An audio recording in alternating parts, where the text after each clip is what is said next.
Thanks for coming. Thanks for inviting me. It is bright up here. I forget how bright it is. Thanks for having me in my bar. This is fun. Forgive me, I'm a night person, so I'm still a little bit waking up, but I'm happy to be here. Shout out to the other night people, Rick Johnson, who worked until 3 a.m. last night. No, not that late. Okay, and then AB, another night owl. So thanks for having me. I'm here to talk about being real, or I guess trying my best to be real. I have a couple questions that Molly sent me, which is kind of helpful because I guess I could talk for hours, but I'm going to try to rein it in and leave time for questions so that I can talk about anything that you're interested in.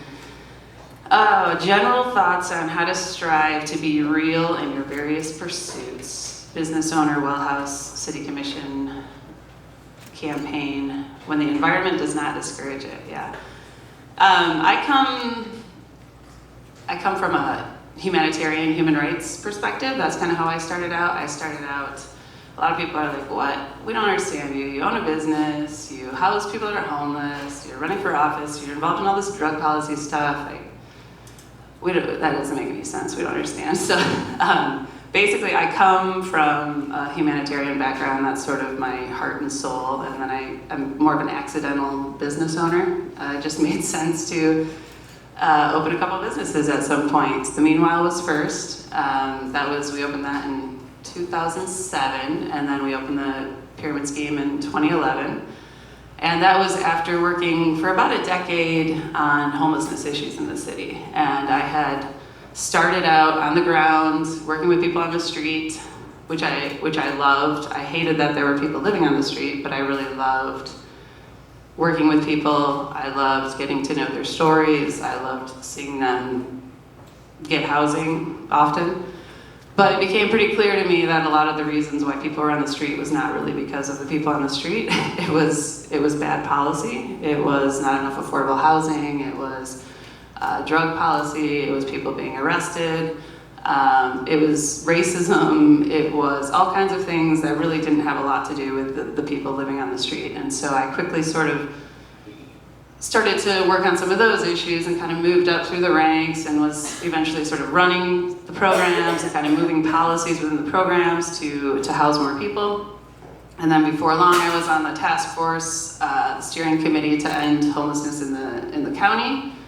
And really started to move things on the county level, and then I hit a wall, as one often does, pushed a little bit too hard, right?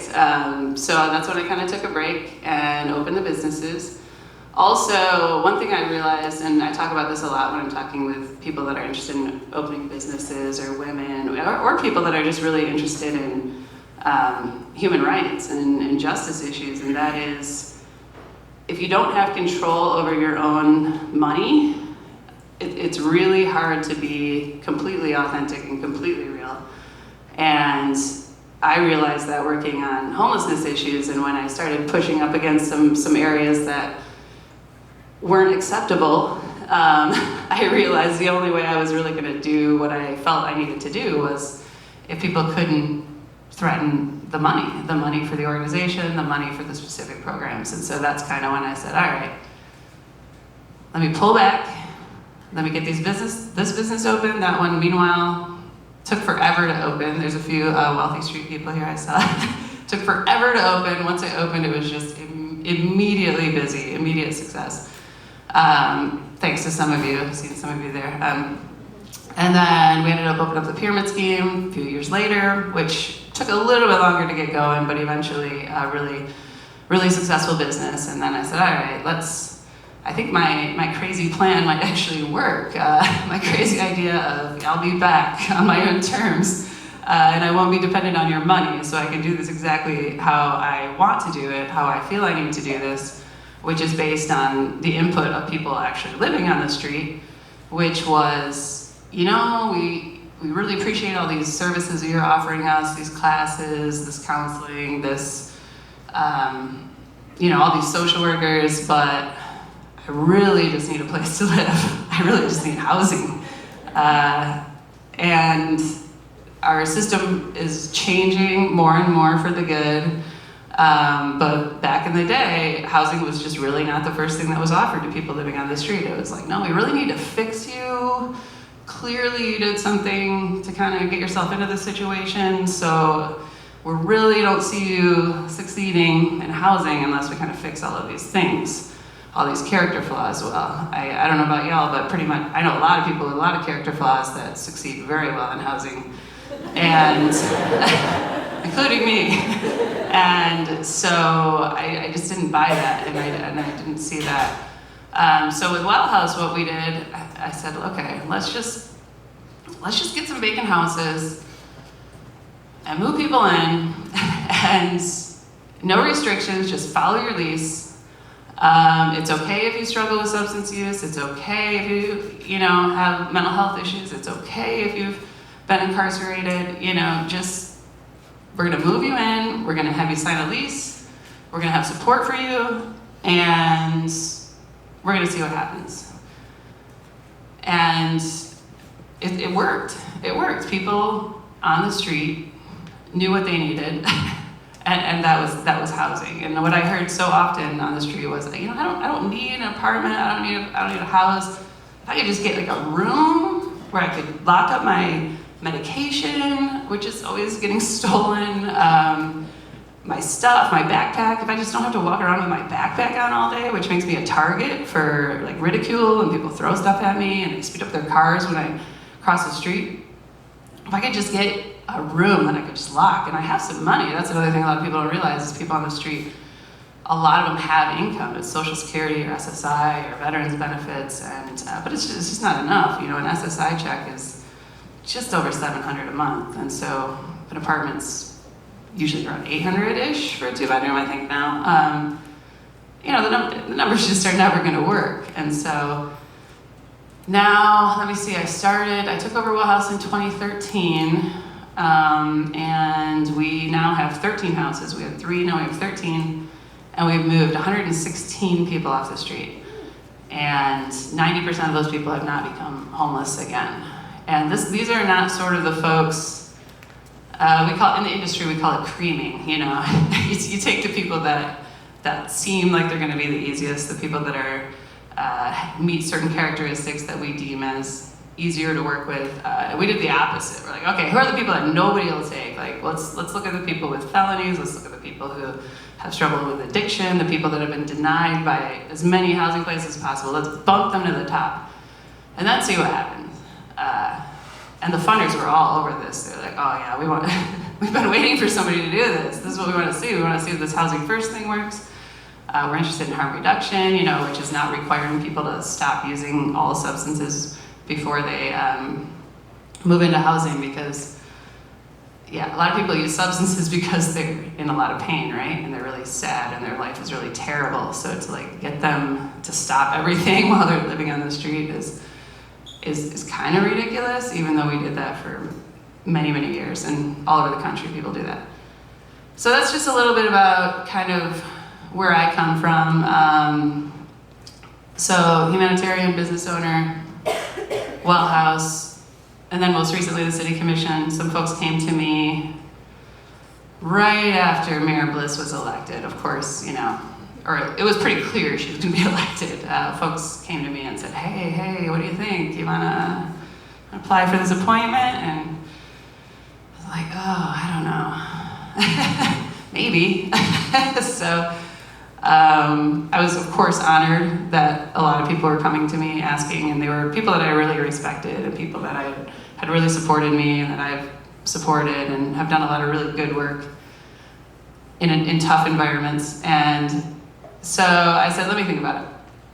Put a lot of thought into it, and then again, just all of these things I see at Well House every day and that I've seen for years, these just results of bad policy, right? Just really bad policy. And so at the end of the day, okay, if I want to keep this movement going, certainly I'm always lobbying every elected official all the time for something, but maybe I need to try to become a policy maker. Maybe that is actually my next step, because I'm more than happy to keep getting houses, moving people off the street. I'm more than happy to keep lobbying, but who knows? Maybe there could be some movement if I could get on the so-called inside. So I decided to do that, and it was really terrifying. I knew it could go great, it could go wrong. Either way, it was going to be very dramatic, and friends would be gained, friends would be lost, and all of that happened. I did not get the appointment. However, before I applied, I promised to myself, a lot of people apply for these appointments because they see it as an easier way than an election. Election costs a lot of money.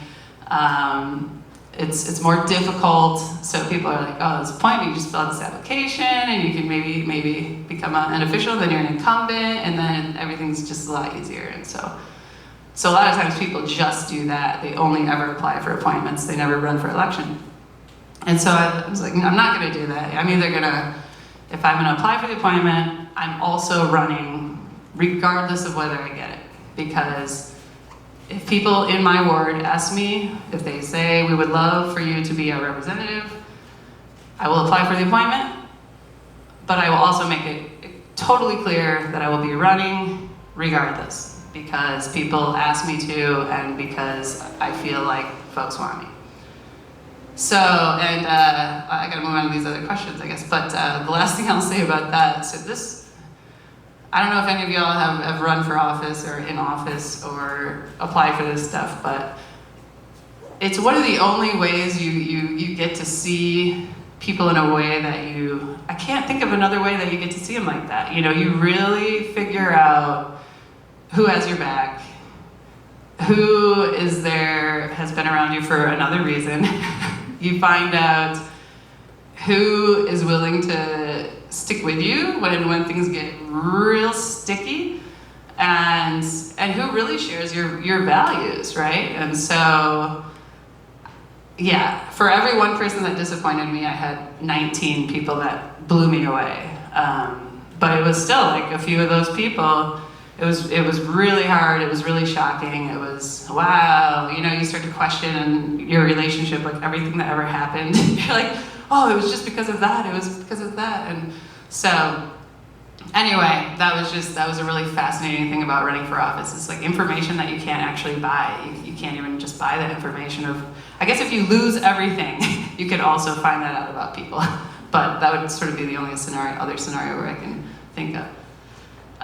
Okay, they wanted me to talk about a couple of specific stories that stick out as an example of being authentic that worked out really well or really poorly. So I'll start with, this is something that a lot of people ask me about. So as a business owner, opening a business on Wealthy Street was very, very exciting. We got in, we bought that building in, 2002, I think. So it was still pretty vacant. There was a lot of daytime activity, but very little at night, just kind of Wealthy Theater and us at the time.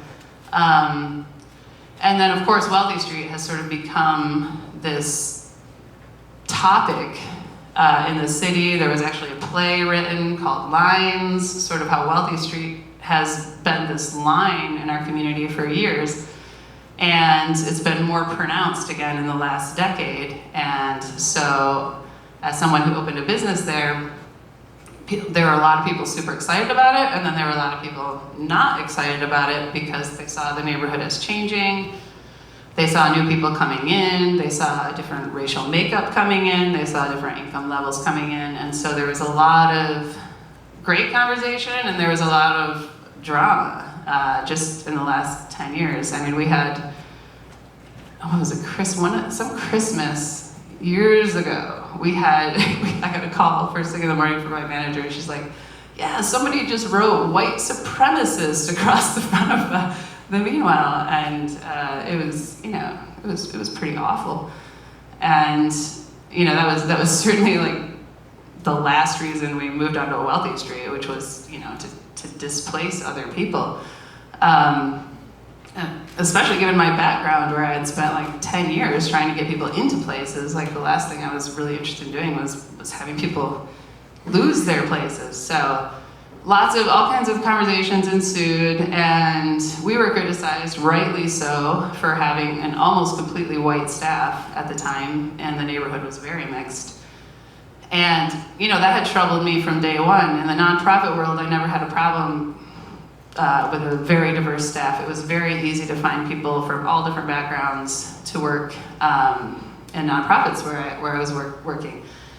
But when I opened a business, it was very, very different.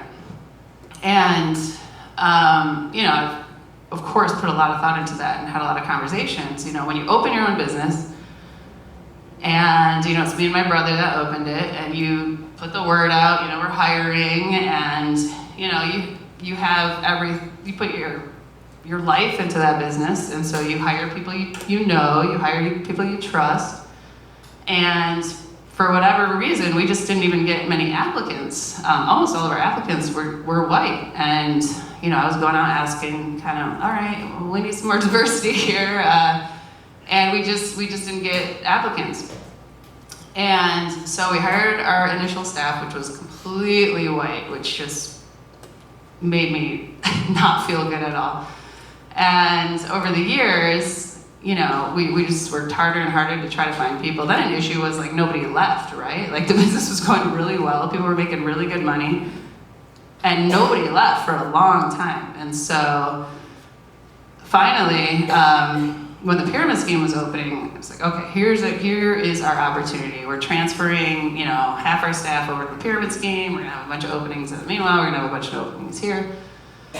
So then I just went out and I just started calling up, my friend Azizi Jasper, Jonathan Jelks, Johanna, just everybody that I had become friends with over the years in the neighborhood and or in other ways. And I was like, send me people, like, is there anybody that's looking for a job, just make sure they write you as a reference, we'll get them an interview. And I remember talking, I don't know if y'all know Dr. Jelks too, he wrote a couple of books about the history of black folks in Grand Rapids, and I remember talking with him at the meetup, I'm just like, Randall, help me out here, like what do I need to do, what am I not doing? And he's like, the last two frontiers of segregation are Saturday night and Sunday morning. People tend to, hang out with each other, party together with people. People can completely let loose, right? With people that are like them. And then sort of church is the same way. People just want to completely be themselves. They don't want to have any kind of sort of professional facade, if you will, or this, like, oh, can I say this, can I not say that type of thing. So, and then he had recommended, he's like, well, what kind of events are you going to do at the pyramid scheme? A lot of it's going to be really like, do people feel comfortable? Do they want to hang out there? They may not want to work there if they don't want to hang out there. And what are you going to do? And so I was a big fan of hip hop anyway, but, this is I guess this is another somewhat interesting story. People think it's interesting anyway. So when we were opening the pyramid scheme, we had to have some discussions about what kind of music we were going to do, right? What kind of events, and I was really interested in doing some hip-hop events. However, we knew from the meanwhile that a lot of insurance companies will ask specifically on your insurance application, are you going to have hip-hop events? And will basically jack up your rates. And so, we were already taking a lot of risks. It's a big risk opening a music venue. A lot of them tank. A lot of them in this town have tanked. Clearly, like, the name we decided on was another risk we took. So our risks were sort of like stacking up, and we're like, it's just not right. Like, that's messed up. We're doing it. We actually got a call a couple weeks before we opened. Africa Bambaataa was being rescheduled. He was I forget where he was gonna play, somewhere on South Division, I think.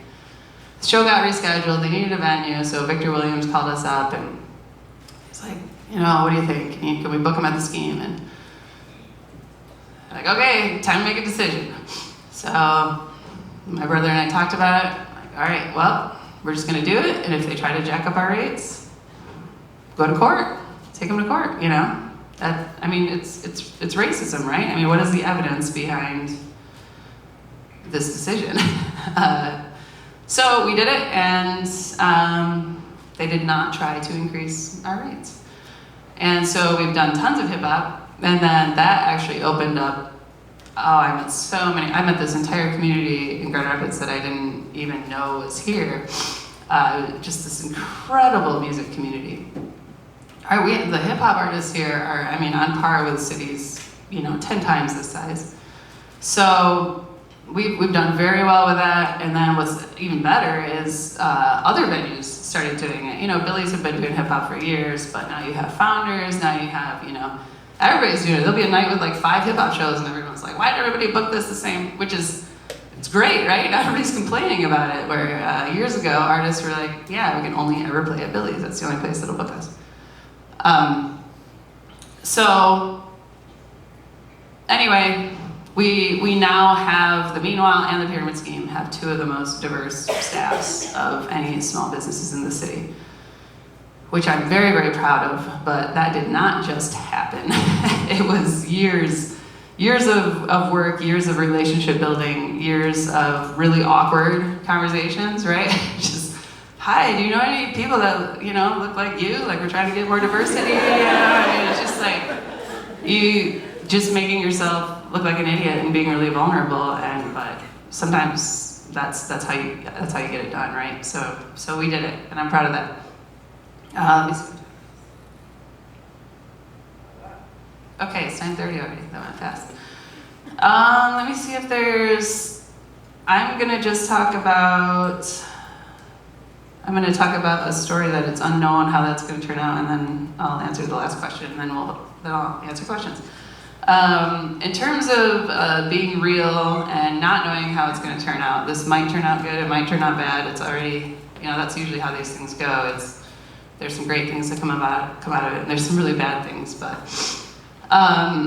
when the Decriminalized GR campaign was launched, I don't know, does everybody know what that is? Everybody know what that is? Yeah, so basically, I don't remember what year it was even, a few years ago, some friends of mine decided that they wanted to do this ballot initiative in Grand Rapids to decriminalize small amounts of cannabis.